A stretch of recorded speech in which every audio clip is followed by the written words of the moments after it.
welcome back to Vegas Live with Ninon. We're having a fabulous time, and of course I just had my English guest on, David, who plays Ronnie Brixton, and it's always nice to have someone that's coming in from your hometown. It sort of makes you a little bit sick though, you know, you think, oh, I've got to go back and visit there and do all this stuff.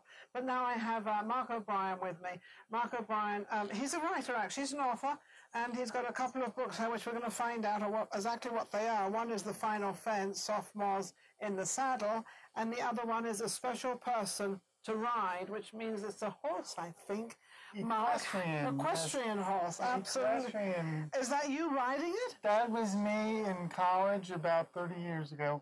Wow. 33 years ago. 33 years ago, so we know how old he is now. And the pony there, her name was, Linda Blair knew her as something special, and I changed her name to Jersey Girl, and I showed her in the South Florida Jumper Association. Oh, how wonderful. Back between 1985 and 1988. Oh, my goodness. I did their little circuit. I did long stirrups, short stirrups, and a lot of flat. I used to ride. I'm sorry, long stirrups. Yeah, I used to ride. You know, I had my horse, and I used to ride around the countryside. And did you do the big wheel? No, I never did that. No, I never did that. No, I never. I just did mine casually and just for the fun of it and everything else. So. Well, that is so much fun because horseback riding allows you to communicate. Yes. You learn. Now, you were born with cerebral palsy, yeah, right? Cerebral palsy, yeah. And that was because his mother actually had German measles, and I know that at that time, that German measles thing was a bit of a problem. And she was, and she was pregnant with you, so you've been coping with this, and that's why I was fascinated with your riding, because that gave you something, a satisfaction of being able to use your body, but somebody else carrying you, which was the horse. Well, the thing is, therapeutic horseback riding, which started in Britain and everything, and was carried over here. Yeah. It's a wonderful way to do therapy on horse because it takes you out of the, the hospital or the gym. Yes. It allows the child or the student to go in and learn equitation. Yes. Everything is based on the Pony Club and based on the actual British instruction. And also, there's something within your mind that you're getting yourself through. There's nothing you can do about how you are and what you have. So you are finding ways of distracting and doing other things. Exactly, that's the best part of it. And making you feel like, I'm part of the world. I'm part of this. I don't. Exactly. Yes. It builds your foundation. Yes, it builds a foundation. As a child, for me, it built my foundation. It was my extracurricular activity in grammar, in junior high, and in college. It actually became my home away from home. Yeah. When I was in college, I rode at Southland Farms in Davie, Florida, and that was my home, away from campus. It's where I boarded the horse. Yes. And it's where we showed at, and it was a wonderful social experience. So I think you decided to write a book about it. That's what the final. It's a fictional. So all this that we're talking about, several little incidents in your life. I mean, it kind of took you through your life, and then if you don't ride now, do you ride now? I have not been in the saddle for nearly 30 years. 30 years. Like 28 years about. So you took up writing, which is a wonderful thing to do. Writing as in as authorship. As an author, yes. Author. Yes. How many books have you written? I've got 2. I have about a handful of books. Most of them are deal with my therapeutic horseback riding experience. And then there's Peter the Pediatric Panda's Playground, which is my children's book, which assists nurses in discussing healthcare with children. Yes. So you're helping children that have obviously been through maybe what you go through, or even other illnesses, or whatever it is out there. So you're giving them something to sort of to help them. Back in the day, I had a strong visual media was different. I had a strong basis of things I saw in the media and growing up. Yeah. And I grew up with Lee Majors, Bruce Stern, and all these other male figures. Yes. Were very strong. Yes.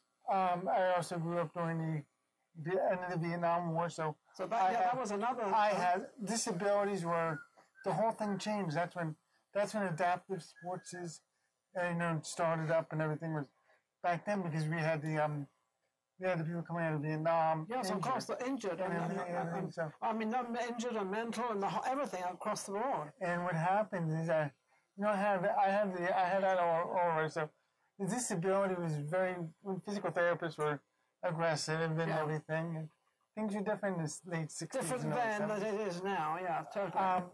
Now I think it was better then. now the kids don't really have something to, really learn from. To grasp onto or to learn off of them. Yeah, exactly. It's weak. Yes. And the thing is, I'm hoping through my authorship that people are able to interpret what I write, but they may not be interested in horses, but they may be able to take something away from my writing. Maybe something away from how you use it and whatever how you can get through life of how you are or what God has dealt you or whatever the case may be, because I always think it's what God deals you and sees how you cope with it and what you do with it. And it's amazing what you can do.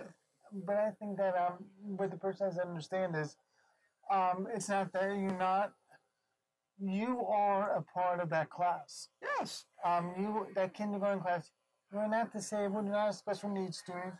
You are part of so-and-so's grammar school class. Absolutely. And I think that some of our educators have got them to because you have to be part of something. You have to make them strong, but once you educate that disabled child, they're going to turn around and they're going to be something. Yes. When they have to figure out who they are and what they, once someone knows it and learns their limitations, they can build on their strength. I was going to say, once you understand it and you see where they can go, then that's where you go into, and you guide them to that particular. And not everybody wants to go in the same place. They've all got different ways of doing things, or how they do them, or what they can do. Exactly. And so, a disability can actually turn out not be a disability. Well, that's the thing.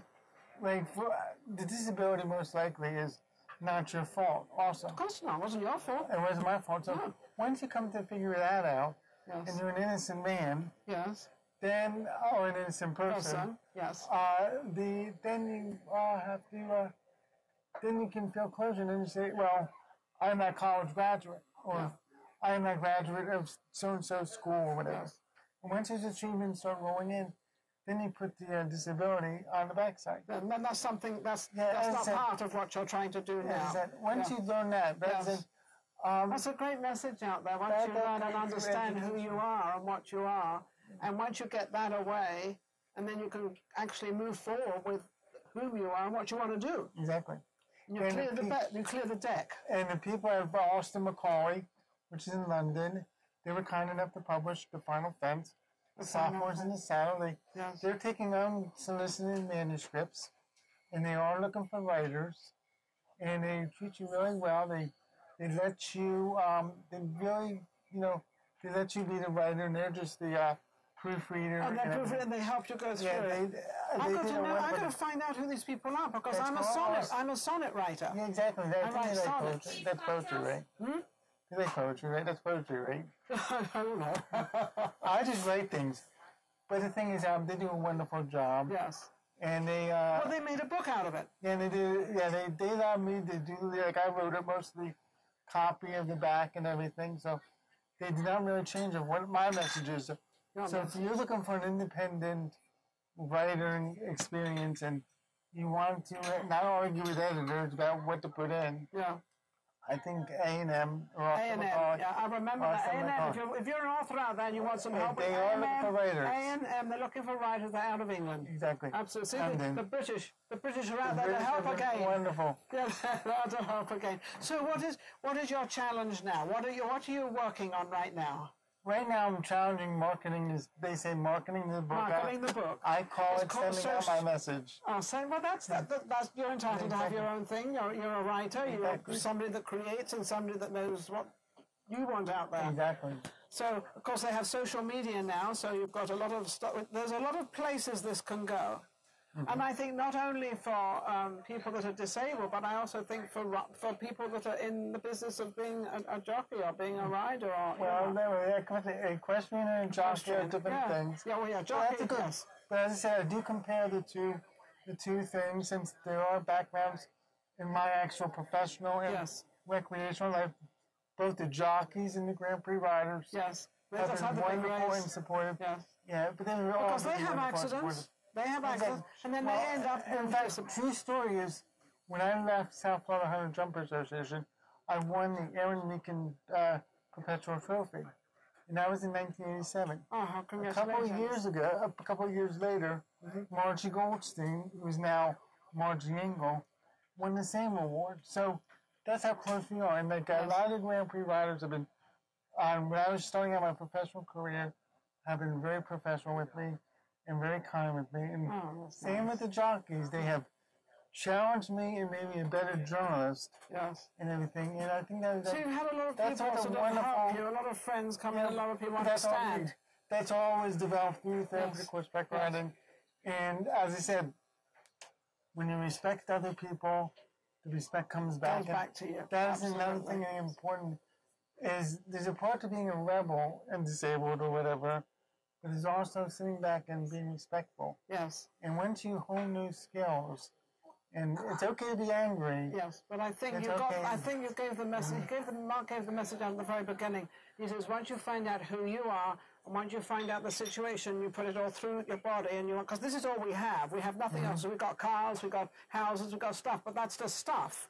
This is what we only have. Exactly. This is it. So once you sort out who you are and what you are, and you're just as important as anybody else out there, whether you have more money or less money, what religion you are, what politics you are, has nothing to do with any of it. It's you as a human being. And once you understand who you are and what you are, you're home free.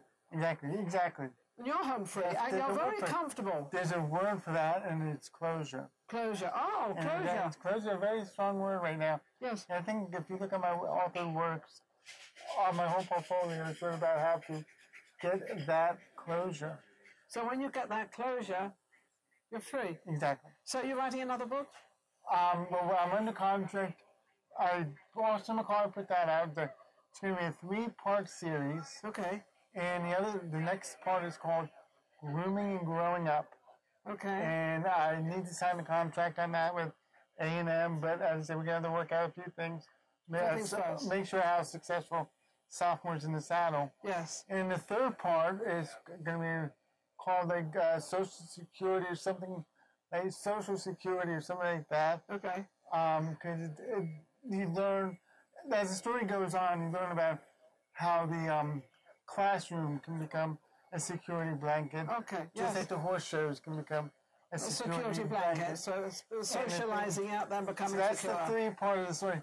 But the story about what happened is with the story is there's another side to the story. It's called the ultimate conflict. The ultimate conflict. And that's high school. And that's about where I take the great Satan, which is a character in the book as a horse. Yes. And the ultimate conflict, it is more of a the devil. But it's a good devil. Is there any a good devil? A dark angel or devil? Yeah. And the ultimate conflict is just the great Satan is conflict. A very misunderstood angel who, gone sent down there. It's all been a big mistake, but they're trying to build the staircase to heaven, because the stairway to heaven was taken by the artists, the Rolling Stones. That's right. But the thing is, besides but it's all, once again, it's another look at the life and death, because that's a interesting topic. Well, it's very much like the first breath you take and the last breath you take, because you have to breathe to come in, and your last breath is your breath to go out. And it's exactly what you do in between of your life. And there are whatever you want to do in your life, you are given it, because when you are born, you are given the world. You can actually do anything you want. Because the only wars and the only things you don't get through are the wars you put up because you don't want to get through them. You're the only one that puts them up. And education opens those doors. But some people are willing. But some people are willing to be educated, or when they have the opportunity to be educated, they don't take the opportunity. But education, it comes in different varieties. Yes, education gives you the freedom of life. On that, Mark, we have to actually close out. But you've been absolutely amazing. Don't forget his books. They're absolutely available on Amazon. They are both on Amazon. Okay, guys. Thank you so much for coming on. Absolutely amazing, isn't it? What a great story. We'll be right back.